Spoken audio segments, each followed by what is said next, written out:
Hello friends, स्वागत है आपका अपने YouTube channel study bye education में। आज के इस वीडियो में हम देखेंगे ग्रुप डी का प्रीवियस क्वेश्चन जो कि पूछा गया था 10/10/2018 के थर्ड शिफ्ट में। यह सेट प्लेटफॉर्म का वॉल्यूम 2 है जिसमें हम देखेंगे केवल जीके और जीएस का क्वेश्चन।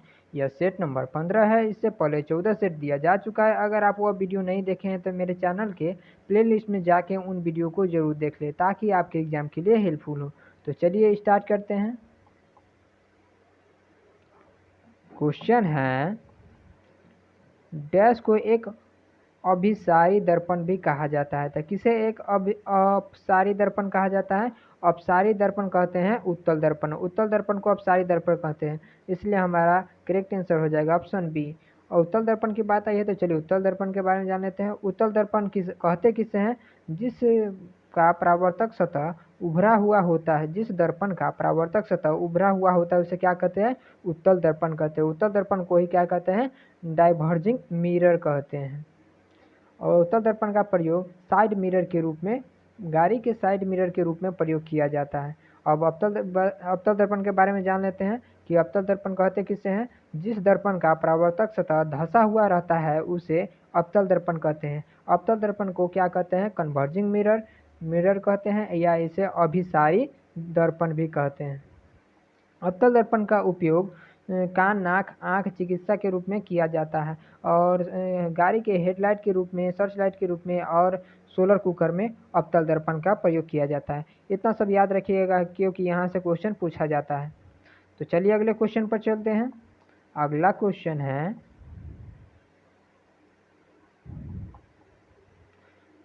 न्यूट्रॉनों को छोड़कर सभी परमाणु में मौजूद होता है। यानी कह रहा है कि ऐसा कौन सा तत्व है जो जिसमें न्यूट्रॉन नहीं होता है? तो वो कौन है? हाइड्रोजन है। ऑप्शन सी जे करेक्ट हो जाएगा। हाइड्रोजन में प्रोटॉन और इलेक्ट्रॉन होता है पर क्या होता? न्यूट्रॉन नहीं रहता है। हाइड्रोजन का परमाणु संख्या 1 होता है। हाइड्रोजन की खोज 1766 में हेनरी कैवेंडिश ने किया था। हाइड्रोजन को भविष्य का ईंधन कहा जाता है। यहाँ से क्वेश्चन पूछता है कि भविष्य का ईंधन किससे कहा जाता है, किस तत्व को? तो हाइड्रोजन को क्या कहा जाता है? भविष्य का ईंधन कहा जाता है। तो चलिए अगले क्वेश्चन पर चलते हैं। अगला क्वेश्चन कह रहा है,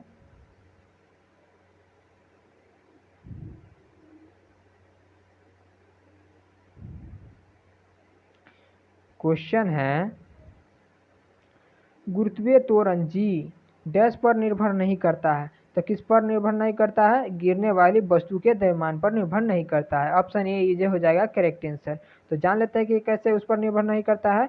तो कैपिटल जी, इसे स्मॉल जी से सूचित करते हैं गुरुत्वीय त्वरण को। तो गुरुत्वीय त्वरण बराबर स्मॉल जी बराबर होता है कैपिटल जी me/re के स्क्वायर होता है। तो me क्या हो गया? तो me हो गया, e का अर्थ होता है क्या? अर्थ ऑफ किसका? मास, यानी पृथ्वी का द्रव्यमान। और ये क्या हो जाएगा? इससे हो जाएगा अर्थ ऑफ रेडिएशन, यानी पृथ्वी का त्रिज्या। तो किस पर निर्भर? आई क्या हो जाएगा? जी कैपिटल जी हो जाएगा क्या? गुरुत्वाकर्षण नियतांक हो जाएगा। आइए तो जानबे करते हैं स्मॉल जी को गुरुत्वीय त्वरण कहते हैं। तो वो किस पर निर्भर नहीं करता है?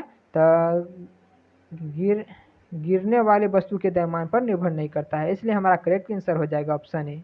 याद रखिएगा। तो चलिए अगले क्वेश्चन पर चलते हैं। अगला क्वेश्चन है, अल्फांसो किस फसल की एक किस्म है? तो अल्फांसो एक प्रकार का क्या है? आम है। Option B is a correct हो जाएगा। अगर पूछा जाए कि आम का वैज्ञानिक नाम क्या है, तो मैग्नीफेरा डोमेस्टिका होता है। तो चलिए अगले क्वेश्चन पर चलते हैं। अगला क्वेश्चन कह रहा है, बंदूक से चली गोली लक्ष्य के भीतर गहराई से चली जाती है क्योंकि इसमें डैश होता है। तो क्या होता है इसमें? इसमें गतिज ऊर्जा होता है। तो ऑप्शन बी ये हो जाएगा करेक्ट आंसर। गतिज ऊर्जा को क्या कहते हैं? कहते हैं इंग्लिश में काइनेटिक एनर्जी। इसे के से सूचित किया जाता है। के बराबर होता है हाफ mv²। एम क्या होता है? द्रव्यमान होता है। भी क्या होता है? तो वेग होता है। याद रखिएगा क्योंकि यहाँ से क्वेश्चन से न्यूमेरिकल पूछा जाता है। तो चलिए अगले क्वेश्चन पर चलते हैं। अगला क्वेश्चन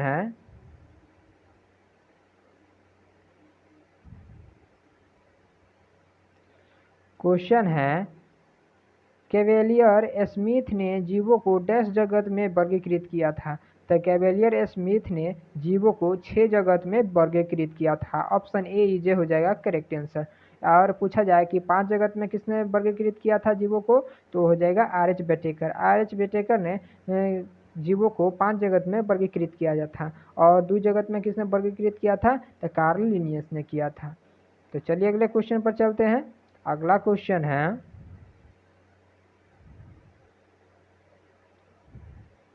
कह रहा है न्यूलैंड के अष्टक नियम के अनुसार लोहा जो गुणों में डैश और डैश जैसा दिखाई देता है, इन तत्वों से बहुत दूर रखा गया था। वो कौन सा तत्व है, तो कोबाल्ट और निकेल है, यानी CO और Na है। ऑप्शन डी इज एक हो जाएगा करेक्ट आंसर। यहाँ से क्वेश्चन बनता है कि न्यूलैंड ने कौन सा नियम दिया, तो न्यूलैंड ने कौन सा नियम, अष्टक नियम दिया। इन्होंने तत्वों को परमाणु भार के बढ़ते हुए क्रम में व्यवस्थित किया था। अभी जो आधुनिक आवर्त है वह परमाणु के मान के बढ़ते हुए क्रम में व्यवस्थित किया गया है। किसने अभी आधुनिक आवर्त दिया, तो मोस्ले ने दिया। और पूछा जाए कि आवर्त सारणी किसने दिया, तो वो दिए थे मेंडलीफ ने, याद रखिएगा। तो चलिए अगले क्वेश्चन पर चलते हैं। अगला क्वेश्चन है,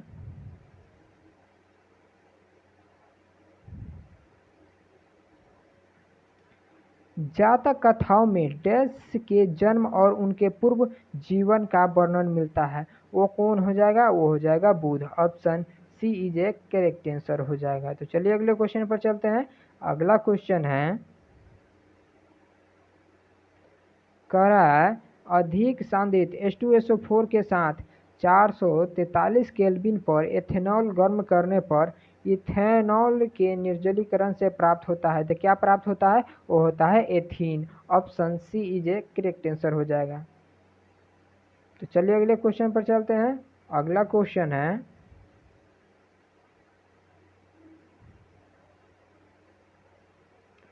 अगला क्वेश्चन न्यूमेरिकल है, तो चलिए इसे सॉल्व करते हैं। क्वेश्चन कर रहा है एक कार 50 न्यूटन के स्थिर बल के साथ 100 मीटर की दूरी तय करता है, तो कार द्वारा किया गया कार्य क्या है। तो इस तरह के क्वेश्चन को बनाने के लिए हमें सबसे पहले देखना होता है कि क्या क्या दिया गया है और क्या पूछा गया है। तो देख लेते हैं क्या दिया गया है। दिया गया है F दिया गया, F कितना है, तो 50 है। और दूरी यानी कथी, दूरी डिस्टेंस यानी विस्थापन। विस्थापन कहते किसे हैं, ये पहले यह समझ लिए तब यहाँ पता चलेगा क्या दिया गया है। विस्थापन कहते हैं दो बिंदु, एक निश्चित दिशा में दो बिंदुओं के बीच न्यूनतम दूरी क्या कहलाता है, तो विस्थापन कहलाता है। तो विस्थापन क्या दिया गया, ए से एस या डी से सूचित किया जाता है। तो ये क्या होता है, एस बराबर है दिया हुआ 100 मीटर में, और इसका विस्थापन कैसा मात्रक मीटर होता है। और कार्य पूछा गया है, कार्य क्या होगा, तो डब्ल्यू बराबर, कार्य को डब्ल्यू से सूचित किया जाता है, तो डब्ल्यू बराबर वाट। जैसा कि हम जानते हैं डब्ल्यू बराबर होता है एफ इंटू एस, जहाँ एफ क्या है, बल है, और एस क्या है, विस्थापन है। तो इसका मान रखेंगे, एफ का मान कितना दिया गया है, 50 दिया गया है, और एस का मान यानी विस्थापन का मान कितना दिया गया है, 100 दिया गया है। तो जब हम गुना करेंगे तो कितना आ जाएगा, हमारा आंसर आ जाएगा 5000। 5000 क्या कार्य कैसा मात्रक जूल होते हैं, तो 5000 जूल हो जाएगा, वही हमारा करेक्ट आंसर हो जाएगा। तो चलिए देखते हैं ऑप्शन सी देखते हैं। तो 5000 जूल है, तो हमारा करेक्ट आंसर हो जाएगा ऑप्शन सी। तो चलिए अगले क्वेश्चन पर चलते हैं। अगला क्वेश्चन है, अगला क्वेश्चन भी न्यूमेरिकल है, तो चलिए इसे सॉल्व करते हैं। क्वेश्चन कह रहा है 12 केजी द्रव्यमान की एक वस्तु 5 मीटर के एक समान वेग के साथ गतिमान है, तो वस्तु द्वारा युक्त गतिज ऊर्जा क्या है। तो देख लेते क्या क्या दिया गया है। दिया गया है एम यानी द्रव्यमान दिया गया है कितना, 12 दिया गया है। और भी यानी वस्तु का वेग कितना दिया गया है, 5 दिया गया है। और पूछा गया है गतिज ऊर्जा, ने बताया है कि गतिज ऊर्जा किसे, के से सूचित करते हैं। के बराबर पूछा गया है क्या होगा, वाट। तो के बराबर होता है, जैसा कि हम जानते हैं, नहीं जानते तो नोट कर लीजिएगा, क्या होता है, हाफ एम वी स्क्वायर। इस पर मान बैठाएंगे, जब हाफ एम का मान कितना दिया हुआ है, तो यहाँ देखिए 12 दिया हुआ है, और भी का मान कितना है, 5 है, तो यहाँ वी स्क्वायर है, तो इसे 5 गुने 5 लिख सकते हैं। जब इसे काटेंगे तो 6 का मरतबे कट जाएगा, 6 दूनी 12, और 6 पचे 30, 30, और 3 5 15, यानी क्या आ जाएगा 150। 150 क्या आ जाएगा, काइनेटिक एनर्जी का ऐसा मात्रा क्या होता है, तो जूल होता है, इसलिए 150 जूल हो जाएगा करेक्ट आंसर। तो देखते हैं कौन सा है 150 जूल, तो ऑप्शन सी देखते हैं, तो हो जाएगा करेक्ट आंसर 150 जूल। तो चलिए अगले क्वेश्चन पर चलते हैं। अगला क्वेश्चन है ओम के नियम अनुसार डैश स्थिर होता है। तो ओम के नियम अनुसार क्या स्थिर होता है, तो ओम के नियम अनुसार होता है V बराबर क्या I इंटू आर होता है। तो R बराबर क्या आ जाएगा, V बटे I आ जाएगा। तो क्या इससे R स्थिर R बराबर क्या हो जाएगा, V बटे I। तो ऑप्शन ए देखते हैं, तो V बटे I हो जाएगा। यानी कि ओम के नियम अनुसार कौन स्थिर रहता है, तो V बटे I स्थिर रहता है। ऑप्शन ए इज करेक्ट हो जाएगा। तो चलिए अगले क्वेश्चन पर चलते हैं। अगला क्वेश्चन न्यूमेरिकल है, चलिए इसे सॉल्व करते हैं। क्वेश्चन कर रहा है 90 ग्राम पानी में मौजूद मोलों की संख्या डैश होगा। तो इस तरह का क्वेश्चन को बनाने के लिए हम बार बार कहते हैं कि हमें देखना होता है क्या क्या दिया गया, क्या पूछा गया। तो देख लेते हैं क्या दिया गया है। दिया गया है 90 ग्राम, क्या दिया गया है, इसे ग्राम को W से सूचित करते हैं, 90 को 90 जो दिया गया है 90 ग्राम, और पूछा गया है कथी, मोलों की संख्या। मोलों की संख्या को N से सूचित किया जाता है। अब पानी का अनुसूत्र क्या होता है, पानी का सूत्र होता है H2O। तो ये इस पर फार्मूला बैठेगा N बराबर, N क्या है, तो हम बताएं कि मोल है। N बराबर क्या है, मोलों की संख्या है, और M बराबर होता है W बटे M होता है। W क्या बताए हैं, W होता है 90 ग्राम पानी का 90 ग्राम है जो द्रव्यमान, वही W होता है, और M क्या होता है, अनुभार होता है। तो अनुभार इसका निकालेंगे। अनुभार कैसे निकलता है, तो इस यौगिक का क्या निकालेंगे, द्रव्यमान संख्या निकाल कर जो जो जोड़ देंगे वही हमारा क्या हो जाएगा, अनुभार यानी एटॉमिक मास हो जाएगा। तो देखते हैं हाइड्रोजन का द्रव्यमान कितना होता है, 1 होता है। तो कितने हाइड्रोजन है, 2 है। तो कितना हो जाएगा, 2 हो जाएगा। प्लस इसका ऑक्सीजन का द्रव्यमान कितना होता है, 16 होता है। तो इसका कितना हो जाएगा, 16 2 18 हो जाएगा। अनुभार कितना आ गया, 18 आ गया। तो एन का मान हमें निकालना ही है क्योंकि मोलों की संख्या पूछा गया है। तो W बराबर कितना दिया गया है, W बराबर 90 दिया गया है।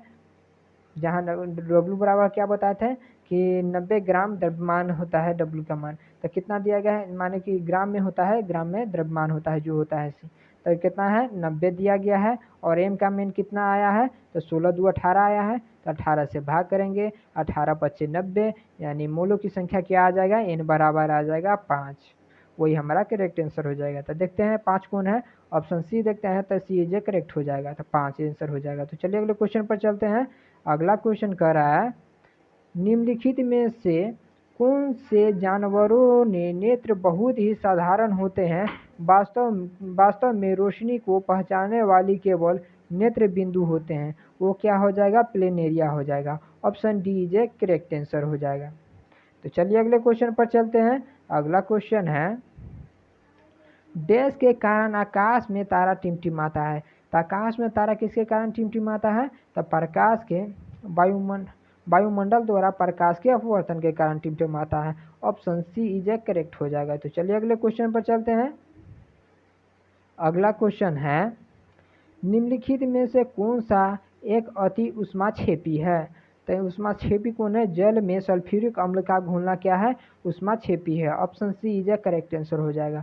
उष्माक्षेपी कहते किसे हैं, तो वैसे अभिक्रिया जिसमें उष्मा क्या होता है, मुक्त होता है, उसे उष्माक्षेपी अभिक्रिया कहते हैं। एक होता है उष्माशोषी अभिक्रिया। तो वैसे अभिक्रिया जिसमें उष्मा क्या होता है, उष्मा को शोषण किया जाता है, उसे उष्माशोषी अभिक्रिया कहते हैं। याद रखिएगा क्योंकि पूछा जाता है। तो चलिए अगले क्वेश्चन पर चलते हैं। अगला क्वेश्चन कह रहा है कौन से भारतीय नेता को लोकप्रिय के रूप में पंजाब केसरी के रूप में जाना जाता है। तो वो क्या है, लाला लाजपत राय हो जाएगा। Option A is a correct answer हो जाएगा। तो चलिए अगले क्वेश्चन पर चलते हैं। अगला क्वेश्चन कह रहा है निम्नलिखित में से कौन सा प्रमस्तिष्क के बारे में सही नहीं है। तो कौन सा सही नहीं है, तो यह 3 भाग में होते हैं, जो कि 2 पार्श्व अनुमस्तिष्कीय गोलार्ध और एक केंद्रीय वर्मिक्स होता है। यही हो जाएगा करेक्ट आंसर। यह क्या है, गलत है। Option A is correct answer हो जाएगा। और ऑप्शन बी सी क्या हो जाएगा, यह सही हो जाएगा।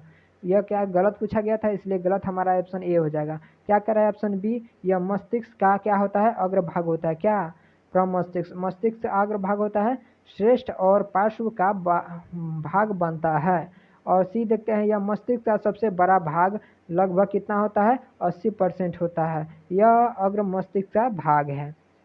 प्रमस्तिष्क क्या होता है, अग्र मस्तिष्क का भाग होता है। तो चलिए अगले क्वेश्चन पर चलते हैं। अगला क्वेश्चन कह रहा है प्योंगयांग निम्नलिखित में से किस देश की राजधानी है? तो प्योंगयांग किस देश की राजधानी है? तो उत्तर कोरिया की राजधानी क्या है? प्योंगयांग है। Option C is a correct answer हो जाएगा। तो चलिए अगले क्वेश्चन पर चलते हैं। अगला क्वेश्चन कर रहा है, निम्नलिखित में से कौन सा विद्युत धारा के प्रभाव पर आधारित होता है? वो क्या होता है? विद्युत heater. Option D is a correct answer हो जाएगा। तो चलिए अगले क्वेश्चन पर चलते हैं। अगला क्वेश्चन है, इलेक्ट्रॉनिक विन्यास 2 6 वाले तत्व को पहचान करें। यानी 2 6 जोड़ते हैं तो हो जाएगा 8। 8 किसका परमाणु संख्या होता है? तो वो होता है ऑक्सीजन का। Option A is a correct हो जाएगा। तो चलिए अगले क्वेश्चन पर चलते हैं। अगला क्वेश्चन है, दूध के घनत्व को निर्धारित करने के लिए कौन सा उपकरण उपयोगी है? उपयोगिक है कौन हो जाएगा? तो दूध को किसे लैक्टोमीटर से शुद्धता की जानकारी ली जाती है। Option A is a correct हो जाएगा। तो चलिए अगले क्वेश्चन पर चलते हैं। अगला क्वेश्चन है, नीचे दिए गए 2 मात्रकों में से कौन सी समान एसआई मात्रक संबंधित है? तो देख लेते कौन है। तो वेग और विस्थापन। तो वेग किसे कहते हैं? तो वेग कहते हैं विस्थापन बटे समय को क्या कहते हैं? वेग कहते हैं। इसका ऐसा वेग का क्या होता है? एसआई मात्रक, एसआई मात्रक मीटर होता है, और समय का क्या होता है? सेकेंड हो जाएगा। इसलिए इसका एसआई मात्रक क्या हो जाएगा? मीटर पर सेकेंड हो जाएगा वेग का। और विस्थापन का क्या है? अभी ये बताएं, इसका मीटर होता है। तो यह तो होगा नहीं। इसका वेग का क्या है? मीटर पर सेकेंड है, और विस्थापन का क्या है? मीटर है। तो यह समान नहीं है, तो यह होगा नहीं। ऑप्शन बी देखते हैं, गति यानी चाल और वेग। चाल बराबर क्या होता है? तो चाल बराबर दूरी बटे क्या होता है? समय होता है। तो दूरी को क्या से मीटर में नापते हैं, और क्या हो जाएगा? समय सेकेंड हो जाएगा। समय का ऐसा मतलब क्या होता है? सेकेंड हो जाएगा, यानी मीटर पर सेकेंड हो जाएगा। क्या? गति का हो गया, यानी चाल का हो जाएगा। और वेग का भी क्या होता है? निकाल के यहाँ बताएं, क्या होता है? मीटर पर सेकेंड होता है। यानी यह दोनों क्या है? समान है। तो ऑप्शन बी हो जाएगा करेक्ट आंसर। ऑप्शन सी देखते हैं। तो वेग और गति यह भी समान है ऑप्शन बी की तरह, तो यह भी हो जाएगा। और मगर यहाँ कोई एक ही सही होगा। और गति और दूरी, गति का अभी बताए हैं क्या होता है? गति का मात्रक यानी क्या होता है? मीटर पर सेकेंड होता है। और दूरी का मात्रक क्या होता है? मीटर होता है। तो हमारा करेक्ट आंसर हो जाएगा बी। तो चलिए अगले क्वेश्चन पर चलते हैं। अगला क्वेश्चन है, 1928 की फिल्म देवदास के निर्देशक डैश थे? वो क्या थे? तो नरेश मित्रा। क्या थे? देवदास के 1928 में जो फिल्म आई थी उसके निर्देशक थे। Option B is a correct हो जाएगा। तो चलिए अगले क्वेश्चन पर चलते हैं। अगला क्वेश्चन कह रहा है, HIV का पूर्ण रूप क्या होता है? HIV का पूर्ण रूप क्या होता है? यह होता है ह्यूमन इम्यूनो डेफिशिएंसी वायरस होता है। तो देख लेते क्या है? ह्यूमन इम्यूनो डेफिशिएंसी वायरस होता है। Option D is a correct हो जाएगा। तो चलिए अगले क्वेश्चन पर चलते हैं। अगला क्वेश्चन कह रहा है, कार्ल लिनियस को किस रूप में जाना जाता है? तो कार्ल लिनियस को फादर ऑफ टैक्सोनॉमी के रूप में जाना जाता है। Option D is a correct हो जाएगा। इन्होंने द्विजगत प्रणाली दिया था, जिसमें पहला का था वंश और दूसरा जाति। वंश में जैसे होमो, और जाति में सेपियंस, माने मानव का वैज्ञानिक नाम क्या है? होमोसेपियंस है। इन्होंने ही सिस्टमा नेचुरल पुस्तक लिखी थी। किसने? कार्ल लिनियस ने लिखी थी। तो चलिए अगले क्वेश्चन पर चलते हैं। अगला क्वेश्चन है,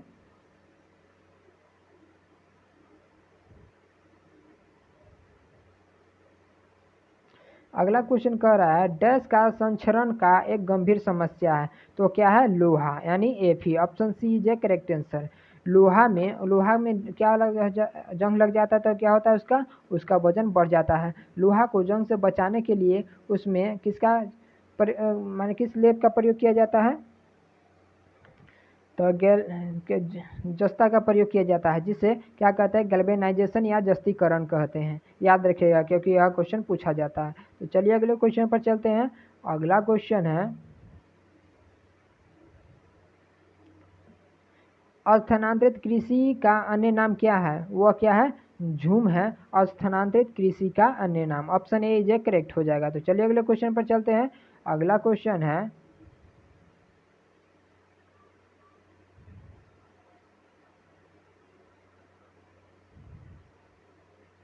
अगला क्वेश्चन कह रहा है, सूरज की रोशनी की उपस्थिति में डैश की अधिक तीव्रता में हाइड्रोकार्बन में मिलाया जाता है। वो क्या है? CO2 Cl2। क्या हो जाएगा? Option A is a correct answer हो जाएगा। तो चलिए अगले क्वेश्चन पर चलते हैं। अगला क्वेश्चन है, क्वेश्चन कर रहा है अगला, ऑटोमोबाइल में यात्रा की दूरी को मापने के लिए निम्न में से किस उपकरण का प्रयोग किया जाता है? तो किस उपकरण का प्रयोग किया जाता है? वो है odometer. Option C is a correct हो जाएगा। तो इस वीडियो में इतना ही क्वेश्चन था। यह वीडियो आपको कैसा लगा कमेंट बॉक्स में जरूर बताएं और इस वीडियो को लाइक और अपने फ्रेंड सर्कल में जरूर शेयर करें। अगर आप मेरे चैनल पर नए हैं तो चैनल को सब्सक्राइब कर बेल आइकन को जरूर दबा लें, ताकि हम जब भी ऐसे कोई वीडियो डालें तो आपको टाइम टू टाइम नोटिफिकेशन मिलता रहे। इस वीडियो को अंत तक देखने के लिए आपका धन्यवाद।